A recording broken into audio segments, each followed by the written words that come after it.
हमारे पास बीडीपीओ के खाली थे, पंचायत सेक्रेटरी के खाली थे, हमने जेई के, हमने सभी ग्राम सचिव के पद को हमने फिलअप कर दिया है और जेई के पदों को हमने फिलअप कर दिया है। हम वीडियोज़ को भी जो खाली है उनको भी पूरा करेंगे। लेकिन जैसे आपने कहा कि विभाग मेरे पास सभी आया है, मैंने केवल एक दिन अधिकारियों की मीटिंग लेकर के कुछ फैसले में लेकर आया, आपको बताना चाहता हूँ। हमने 6225 पंचायतें हैं। सबसे फर्स्ट पेज में हमने 100 दिन का विजन माननीय मुख्यमंत्री ने रखा है, अपना एजेंडा तैयार करें। उस 100 दिन के एजेंडे मैंने फर्स्ट फेज में किया कि हम 1000 गांव के अंदर हम ई लाइब्रेरी खोलने जा रहे हैं, जिससे कि हमारे बेटे बेटियां वहां पर अच्छी शिक्षा दीक्षा लेंगे पढ़ करके।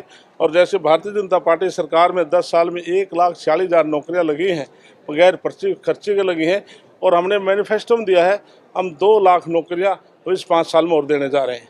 मैंने अपने विभाग से 1000 गाँव में हमने जो महिलाएँ हैं हम उनका सम्मान करते हैं, उनके लिए सांस्कृतिक केंद्र हम खोलने जा रहे हैं, जो भजन कीर्तन कर सकें, बैठ के एक स्थान पर बैठ सकें। और 1000 गांव में मैंने लक्ष्य लिया है कि हम उसकी फिरनी को पक्का करेंगे और उस पर स्ट्रीट लाइट लगाएंगे।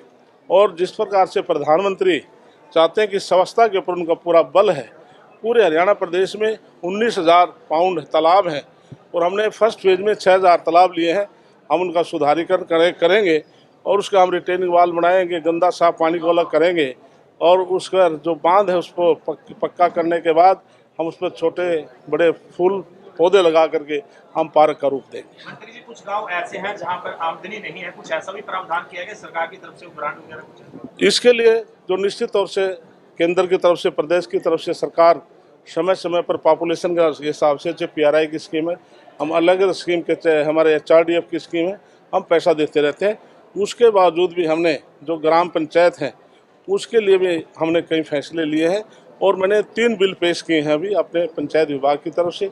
एक तो हम 100 गज का प्लाट जो गांव के अंदर देंगे, जो महाग्राम जो गांव हैं हम उसमें 50 गज का प्लाट देंगे।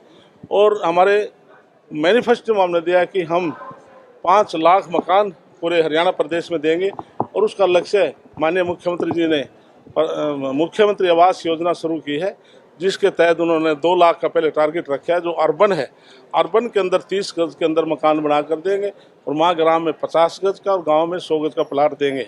इसी प्रकार से हमने एक बहुत बड़ा फैसला किया है कि कोई भी 20 साल से पूर्व 31 मार्च 2004 का है ऑथेंटिक में 99% यही है, से पहले 20 वर्ष से पहले किसी ग्राम पंचायत में जो कोई फिरनी में बाधा ना हो, कोई तालाब में मकान ना हो, एक कृषि की भूमि होनी चाहिए। तो किसी ने गलती से मकान बना लिया है, हम उसको मार्केट रेट पर, कलेक्टर रेट पर मालिकाना हक देने जा रहे हैं। और एक सबसे बड़ा काम हमने किया है, तो उसमें कैथल जिला कुरुक्षेत्र के जो इस्माइलाबाद है, हमारे गुल्ला चिक्का, ये सारे गांव आएंगे। 2000 किसान ऐसे हैं जो 1950 और 53 में हमने उनको 20 साल का पट्टे पर लैंड दी थी, लैंड लीज पर दी थी। वो बंबर भूमि ऊबड़ खाबड़ थी, उन किसानों ने मेहनत करके उस ज़मीन को उपजाऊ बनाया और जब उनकी 20 साल की लीज पूरी हुई तो उन्होंने ज़मीनों छोड़ी नहीं, कब्जा रखा। फिर वो हाई कोर्ट में गए, हाई कोर्ट से हार गए, फिर सुप्रीम कोर्ट गए, सुप्रीम कोर्ट में हार गए। लेकिन सुप्रीम कोर्ट ने डायरेक्शन दी, यदि सरकार चाहे तो इनको कलेक्टर रेट पर इनको मालिकाना हक दे सकते हैं। हम ये भी बिल लेकर आए हैं। हम कैथल कुरुक्षेत्र के 2000 किसान हैं, 4,500 एकड़ ज़मीन है, हम उनको मालिकाना हक दे रहे हैं। हमसे जुड़े रहने के लिए हमारे YouTube चैनल को सब्सक्राइब करें और नई वीडियो की नोटिफिकेशन के लिए बेल आइकॉन को दबाएं। अगर आप ये वीडियो Facebook पर देख रहे हैं तो लाइक जरूर करें और ज्यादा से ज्यादा शेयर करें। धन्यवाद।